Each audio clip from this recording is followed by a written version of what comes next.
Right now, you can buy a brand new jacket from a company that died 5 months ago. The label is real. The stitching is real. But the company the label names filed for bankruptcy in February. It's third. What remains is a name owned by a licensing firm sewn on by strangers. Outdoor brands don't die with an announcement.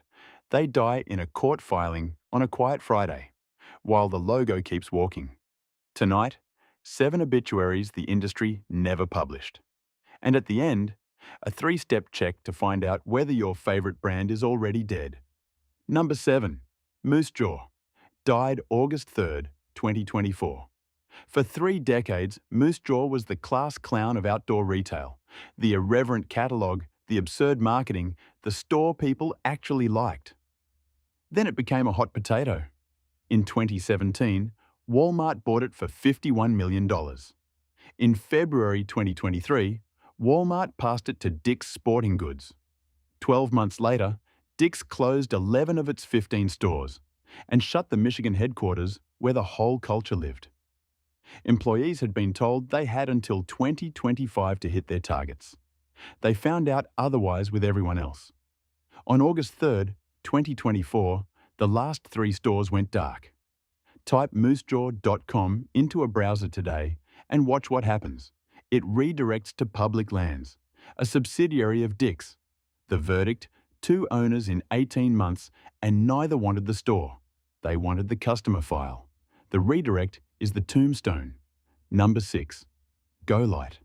Died 2014. This one is a different kind of death, because nobody bought Go-Light and killed it. It killed itself. Dimitri and Kim Kapunis founded Go-Light in 1998, and it became a founding pillar of ultralight backpacking.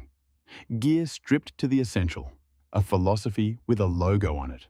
Then the philosophy lost to ambition. The brand raced into its own retail stores and into casual lifestyle apparel to fill them. The ultralight company got heavy. By 2014, its cash was buried in unsold cotton. On October 13, 2014, Go-Light filed for Chapter 11. The stores closed. The inventory was liquidated. The founder later tried to resurrect his designs under a new name, asking his old customers to fund the comeback. Today, the original Go-Light legacy lives mostly in used gear forums. And if you ever see the name on new products, ask very carefully who's behind it. The verdict: a brand is a promise, and Go-Light broke its own. The company that preached carrying less died carrying too much. Number 5. Montrail. Death by absorption. If you watched our trail running video, you know the outline. Here's the obituary. Montrail helped invent the trail running shoe.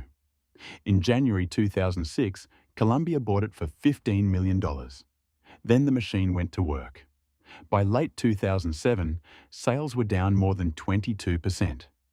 In 2008, the brand was handed off to the Mountain Hardware Unit, a footwear pioneer, managed as an accessory. In 2016 came the last demotion. Montrail would no longer be a brand. It became a sub-label, Columbia Montrail, and then, quietly, nothing at all. No bankruptcy, no liquidation sale, no date for the tombstone. That's what absorption looks like. The name doesn't die, it dissolves. The verdict: conglomerates don't shoot pioneers. They file them away in a drawer, and one spring, the drawer just doesn't open. Number 4. Dyna Design. Died inside the machine, and its ghost is watching a sequel. In the early days in Bozeman, Montana, Dana Gleason built what many still call the finest backpacks ever made. Dyna Design grew past 200 employees on stitching alone. In 1996, Gleason sold to K2. Watch the timeline. His partner Renee Sipple-Baker left in 1997. Gleason himself was gone by 1999. In 2001, K2 moved the company out of Bozeman to an island in Washington. In 2004, it was relocated again to California under Marmot Mountain LLC. Somewhere between the moves, the brand simply stopped existing. The packs were rebadged as K2 and Marmot, and then not at all. Today, 20-year-old Dana design packs sell for hundreds of dollars on eBay. The corpse outperforms most living brands. But here's the epilogue. In 2000, Gleason started over, Mystery Ranch, again in Bozeman. And in February 2024, Mystery Ranch was sold to Yeti for $36 million. Within months, the community was asking about a phase-out, loudly enough that Yeti had to respond publicly. Yeti has a history of rebranding what it buys. The verdict? One craftsman and possibly the same obituary twice. When you sell the name, you sell the ending. 4 brands down. Before the last 3, the 60 seconds that explains all of them. There are exactly 3 ways an outdoor brand dies. Death 1, liquidation. The honest death. Bankruptcy, closing sale, lights off. Moose jaw, go light. It hurts, but everyone gets to say goodbye. Death 2, absorption. A parent company buys the brand, shuffles it between divisions, shrinks it to a sub-label, and lets the name evaporate. Montrail, Dana Design. There's no date of death, just a last catalogue nobody knew was the last. Death 3, the zombie. The company dies, but the name is too valuable to bury. A licensing firm buys the trademark and rents it out. Products appear with the old logo, made by companies you've never heard of. The brand walks, the maker is gone. Once you know the 3 deaths, you can spot them everywhere, and you'll never read the word heritage the same way again. Standing deal on this channel. No brand sponsors us. No affiliate link changes a word. Construction data and public filings only. If that's worth something, subscribe. Number 3, MEC, Mountain Equipment Co-op. Died October 30th, 2020. The name is still on the door. For 49 years, MEC wasn't a company. It was Canada's largest consumer cooperative. About 5 million members. Your $5 share made you a part owner. The gear shop belonged to the people who used the gear. That was the entire point. Then came the debt, and then came the filing. In September 2020, MEC entered creditor protection, and on October 30th, the assets were sold to Kingswood Capital, a Los Angeles private investment firm, for about 120 million Canadian dollars. 21 of the 22 stores stayed open. The staff mostly stayed. The logo never left the wall. But 5 million owners woke up as customers.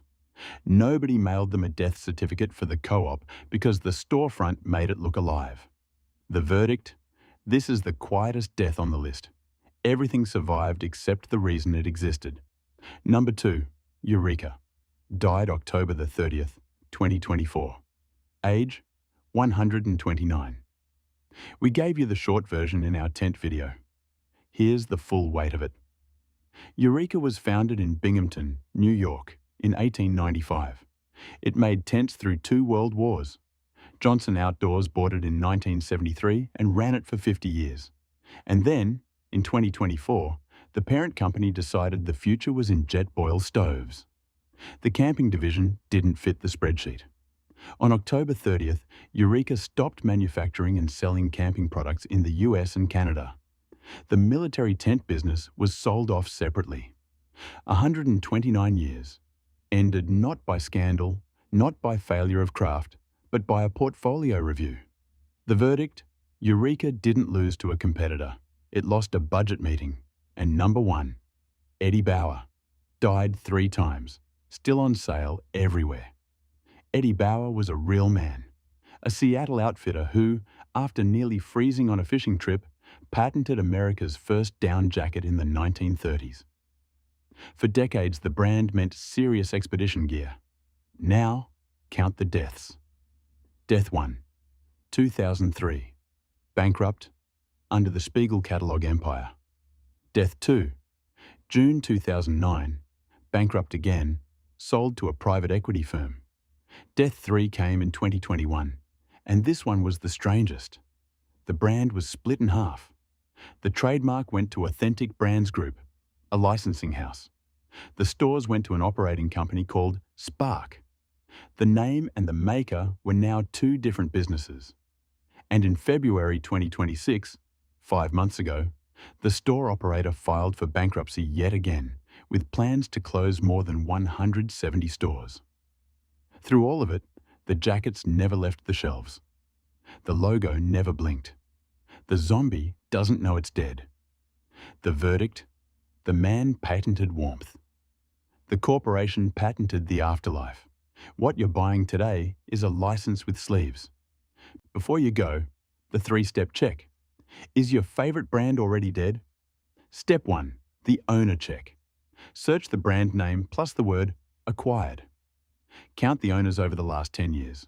More than 2, and the label answers to a spreadsheet, not a founder. Step 2, the address check. Where was the brand born, and where does its contact page live now? When a Mountain Brands mail goes to a licensing office, the makers are usually long gone. Step 3, the warranty check. Read the fine print on who actually backs the product. The words "distributed under license" are a death certificate printed in 6-point font. 3 searches, 2 minutes. The industry is betting you'll never run them. 7 brands, 3 kinds of death. And 1 question. When you pay for a name, who's still alive behind it? Drop a comment with the outdoor brand you loved that quietly vanished, and the year you noticed. We're writing the obituaries the industry never published, 1 comment at a time. 7 tent brands, 6 sleeping bag brands, and 7 trail shoe brands got the forensic treatment already, all linked below. The same buyers keep showing up in every video. Soon, we map the whole graveyard. This channel follows the stitching, not the marketing.